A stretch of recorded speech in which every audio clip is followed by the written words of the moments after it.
queridos, paz seja convosco, graças ao Senhor, mais um dia com vocês aqui no canal Reino em Pauta. É sempre uma alegria estar falando com vocês, liberando essa palavra viva do Senhor. Eu quero deixar minha gratidão profunda a todos vocês que me seguem aí no canal, a vocês que acompanham as pregações diárias, são reflexões curtas, mas é para a edificação de nossos amados irmãos. E eu quero aproveitar também essa mensagem, agradecer aí aos pastores que nos acompanharam ontem em Laranjal Paulista, inauguração da Coffee Laranjal. Pastora Leia, Pastor Tico, glória a Deus pela vida de vocês, que Deus continue abençoando Laranjal Paulista poderosamente. Muito obrigado aos pastores, aos líderes que estiveram lá, muito obrigado ao preletor da noite, que foi meu querido pastor Emerson, que Deus abençoe abundantemente vocês. Muito bem, queridos, esta é a série do canal que tem o tema Que Farei de Jesus chamado Cristo.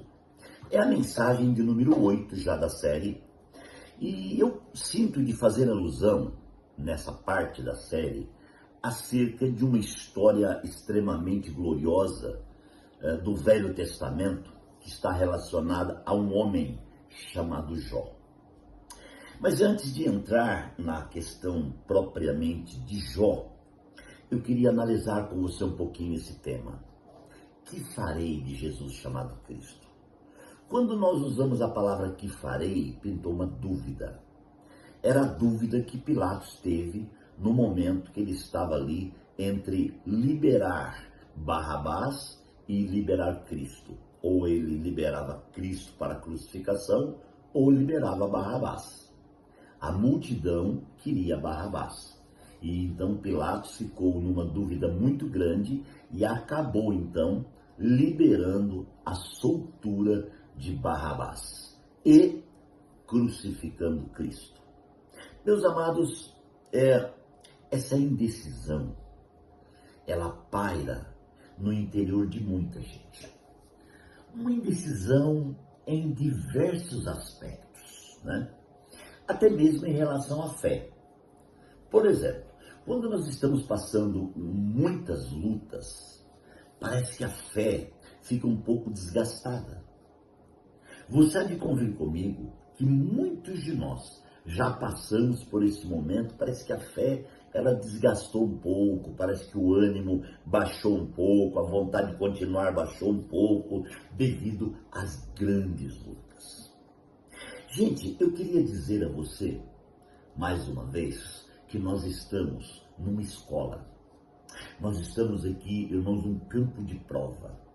O campo de prova é onde você é provado para ser aprovado. Quando quer preparar um soldado, fazer dele um ótimo soldado, você tem que levar ele para o campo de prova.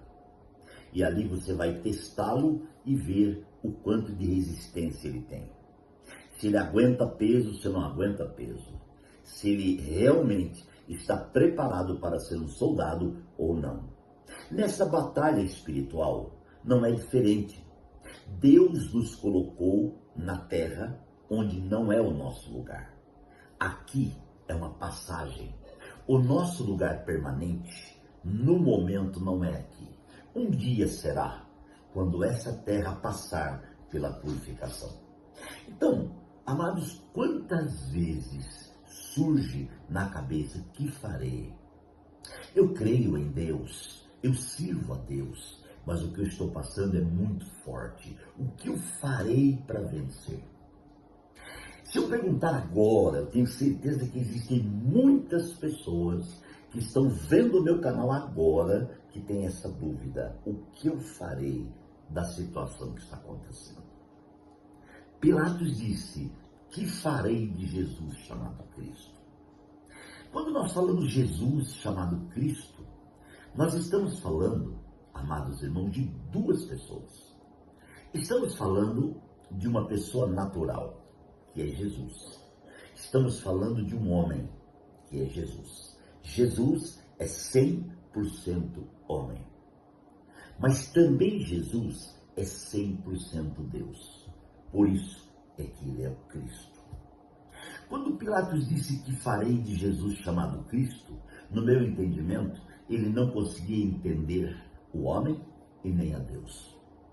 Ele não entendia o homem porque, como pode um homem natural passar por tudo aquilo que Jesus estava passando sem reclamar? Ele não entendia Deus porque Jesus veio para revelar o grande mistério de Deus. Jesus é o mistério de Deus. Por que ele é o mistério de Deus? Porque Jesus carrega Deus. Deus está em Jesus. Cristo é Deus.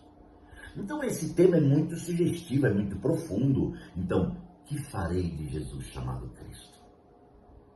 A quem você serve? A quem você adora? Como você adora? É muito importante entendermos a revelação desse mistério grandioso que é Deus em Cristo e que é Deus em Jesus Cristo. É Deus dentro de Jesus, tá?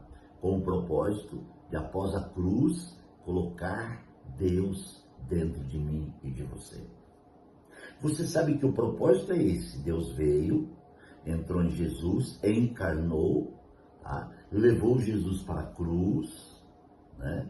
Para que, ao morrer na cruz, nesse sacrifício eterno, Deus pudesse entrar dentro de mim e de você agora com uma imagem restaurada. Porque a cruz restaurou, através de Jesus, a imagem de Deus dentro de nós. Certo? Esta é a realidade da palavra, é a revelação bíblica de quem é Deus. Aí eu pego a minha mente e faço um pensamento. Assim como Pilatos, ainda hoje, existe uma confusão religiosa na cabeça de muita gente, que não consegue ainda entender esse grande mistério, amados irmãos, de Jesus, que é Deus, esse mistério de Deus que é Jesus, porque Jesus é o mistério de Deus. Então não consegue entender ainda, e ainda fica em dúvida em muitas coisas relacionadas a isso. E por isso, amados irmãos, nós perdemos muita chance de ter grandes revelações. Esse entendimento, amados, de que Deus se manifestou em Jesus para que pudesse restaurar o homem e fazer do homem o seu corpo na terra, que é a igreja, é muito forte. Quando nós entendemos isso e assumimos isso, então a nossa vida na terra, independentemente da luta que passamos, sim ou não, menos ou mais, independente, nós somos a realidade da vida de Deus na terra. Isto é, Deus hoje habita dentro do homem e atua na vida do homem e usa o homem. Esses homens e mulheres que são usados por Deus se tornaram homens dons. Então o homem, ele é um dom de Deus na terra. O homem, ele é profeta porque ele tem Deus dentro dele. O homem é sacerdote porque ele tem o sumo sacerdote dentro dele. O homem de Deus, ele é apóstolo, porque ele tem Deus dentro dele, que move a vida dele, levando ele, enviando ele para levar essa edificação e essa vida tremenda de Deus. Certo, queridos?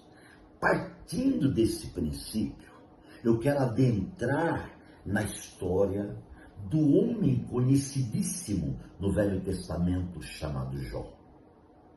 Em toda a minha vida cristã, desde que o Senhor me chamou, eu tinha uma ideia de Jó.